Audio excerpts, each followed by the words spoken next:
Ekibuuzo kyo ky'obuzizza ngenda kukyanukula bwe nti bwe mbanga nfuuse president waliwo amateeka genina okutwala mangu mu parliament kati parliament negakubaganyako ebirowoozo negayisa kati neteekawo ebibonerezo eggwanga lino okutereera walina okubeerawo ebibonerezo ebikakali ku babba ssente z'omuwi w'omusolo n'abaagala okutabulatabula emirembe ng'abo abavubuka Bobi Wine bendaba baatendeka bamilishiya abo abambadde ebimyufu kati etteeka lina okuyita mu parliament nti bw'ozuulibwanga oyagala kwokya kibuga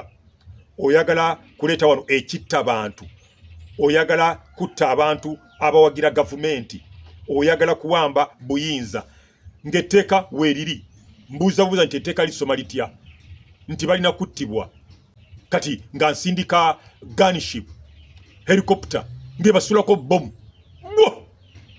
betega kutta I just kill them eyo chapter negalwawo mbasulako bomu emirambo gyabwe tugisula mu nyanja engege ne ziri emirambo egyo abavubi ne bavuba engege abantu ne balya engege ensava just kill them atoba tulumba Joseph Kennedy kone ne tumulwanyisa nga ali Sudan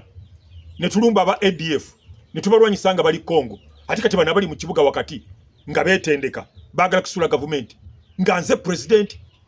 singa bafudde dda ennyonyi weziri simbula ennyonyi helicopter ngegenda we bali ngebasulako bomu